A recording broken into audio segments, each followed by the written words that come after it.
Hey everybody, Mike Naso here from Internet Partnership Radio with the latest on Isaac and Joyce in the Atlantic Basin. We have a few changes that were to be expected with both systems. Here's the latest satellite image of the Atlantic, and you can clearly see Isaac. Isaac is the situation that is of most concern to not only the Caribbean but also the United States. Very, very well defined, deep convection.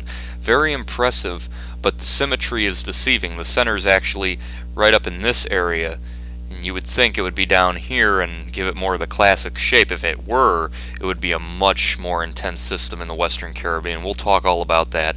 You can see behind Isaac, this is Joyce, which is not looking well at all, and it has actually been downgraded to a tropical depression.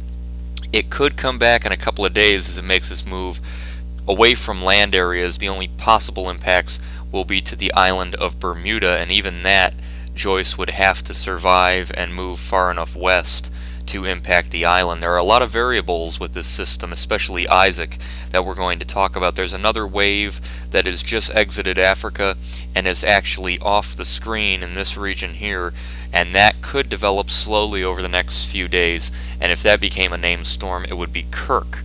So we're getting pretty far down the name list despite a season that is not that favorable for development, especially with a lot of dry air, which is keeping Isaac from being even more dangerous than it already is.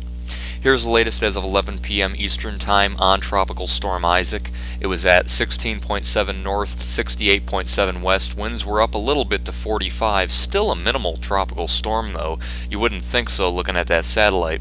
Moving west-northwest at 18, so you notice it has slowed down a little bit, and it now has a little bit of a northern trajectory to its track. The pressure 1001 millibars is one of the lower pressures we've seen in the last 24 hours or so. The forecast track is uncertain because when you're dealing with land areas, that could also play a role in some systems try and dance around land areas, or they get sucked into mountainous regions, and that also plays a huge role in intensity. But the general thinking is 12 hours or so will make landfall in Hispaniola and move over Haiti, and then by this time tomorrow night be back over water between Haiti and eastern Cuba, and then make landfall again, not becoming a hurricane during any of this time, but by Saturday night, and within 2 days, 48 hours from now, exiting the coast of Cuba, and then beginning to intensify and being a strengthening tropical storm near Key West, and then strengthening into a hurricane, and then a stronger hurricane by Tuesday night. We could be dealing with a pretty strong hurricane heading up towards the north central Gulf Coast, right now 90 miles an hour, but there are huge uncertainties. Ike could very much get caught up over land areas and never come back.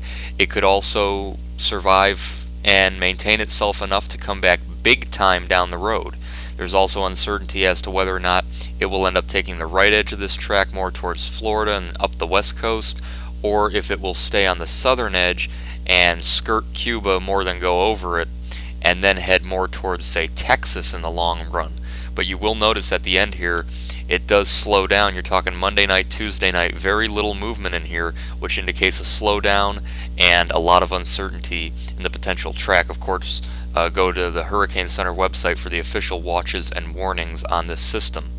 Now here was the model guidance from say 11 a.m. on Wednesday, when we were looking at a system moving pretty much over Haiti, eastern Cuba, up towards Florida.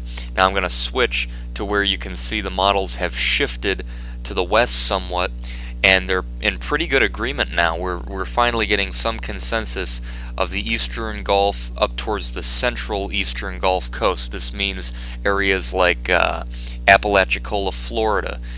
Right now, if you're awake and you're watching this update, begin getting your hurricane plan in place, where you would go if and when Isaac moves up in your direction. Also, Pensacola, you guys went through Hurricane Dennis, Hurricane Ivan, Hurricane Aaron, and Opal, although for a lot of the young people watching, you weren't even born yet when Aaron and Opal made their pretty nasty landfalls in the Florida Panhandle way back in 1995. The consensus, the gray line here, the general consensus is over Haiti, eastern Cuba, skirting the Keys, and then heading up generally towards southeastern Louisiana. So if you live in southeastern Louisiana, Mississippi, Alabama, begin to get those plans in place, not only for how to hunker down for the hurricane, but how to evacuate, because 90 miles an hour hurricane moving slowly, a lot of battering wind and rain and waves, and that could cause a lot of concern, no doubt about that. Now here's the latest satellite imagery of Tropical Storm Isaac, and again, if the center were in the this region here, you'd be looking and saying, my goodness, this thing's so symmetric, it's got good outflow, good shape and form over warm August Caribbean waters.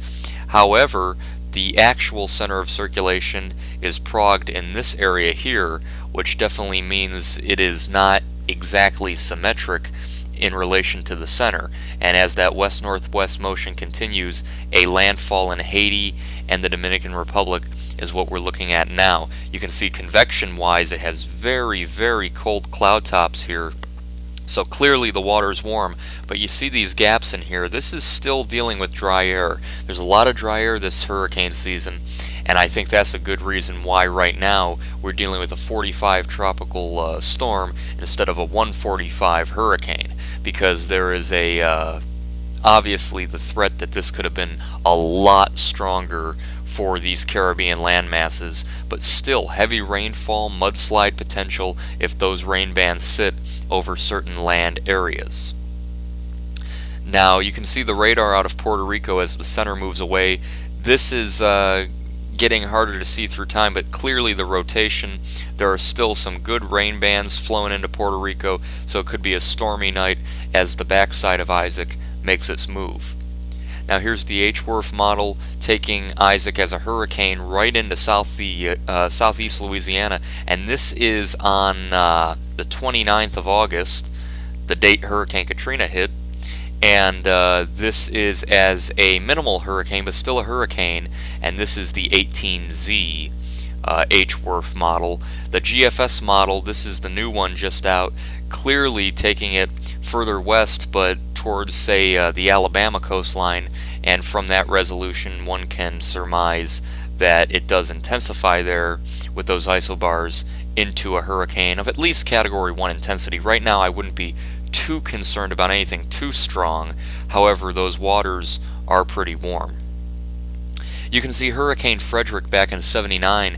Believe it or not, it was a hurricane way out in the central Atlantic. A lot of people think of it as just a Gulf of Mexico hurricane, but it actually developed pretty far out. It was a Cape Verde system, and then it weakened and got caught up over Haiti and was a depression over Cuba. It exited as a tropical storm, re-intensified into a hurricane, all the way up towards Category 4 strength when it made landfall along the north-central Gulf Coast. And at one time, Frederick was the costliest hurricane in U.S. history.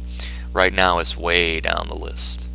We also had Hurricane George back in '98. This one was a monster east of the islands. It was almost a Category 5. It underwent shear and weakened quite a bit as it moved through the Virgin Islands, and then it made landfall in Puerto Rico as a Category 2.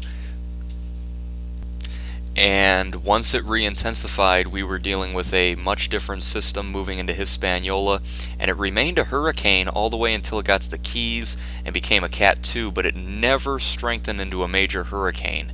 And it sat there between the 26th of September all the way to the 30th and barely moved. And it finally made landfall in Mississippi, but it really hammered the Gulf Coast and it killed hundreds in the Caribbean. It was a very devastating hurricane. And then of course we had Hurricane Ernesto, not the Ernesto from this year. This was from 2006, and of course that became a hurricane, briefly got caught up over Haiti and Cuba, and then quickly moved into Florida. And the strongest it really got after south of Haiti was as it was making landfall in the Carolinas, and it just barely missed hurricane strength. But that ended up moving much further to the north than originally thought. That one originally was expected to be in the Gulf of Mexico as a major hurricane. So again, just because we have a system that could be a strengthening significant hurricane for the Gulf Coast doesn't always mean it's going to turn out that way, but nonetheless, get your preparations in place just in case it does. Joyce, very quickly, 11 p.m. it was at 16.3, 43.7. Winds were down to 35, moving west-northwest at 13, 1,008 millibars. Forecast to remain very, very weak, but then re-intensify into a tropical storm and then hook to the right by Tuesday. And it won't be a threat to land areas. The only possible land area would be Bermuda in here, and they're going to have to watch it carefully. But even still, you can see Joyce not really expected to be much of a system, if anything at all. In fact, these are old models, but you can see the models from 24 hours ago clearly were showing the system making that turn, and that's what we're going to see with it. There's the satellite, and the center is right here. The convection is off to the north. It's getting hammered by wind shear, and you can see that's from the outflow of Isaac. So there's interaction between Isaac and Joyce is suffering big time because of it. Now, this was the shear pattern yesterday when Isaac was moving through the islands, and you can see what was going on. The center was in this area, and so even though it had an anticyclone, the flow that is favorable, the clockwise flow, is actually heading north to south over the center, shearing it.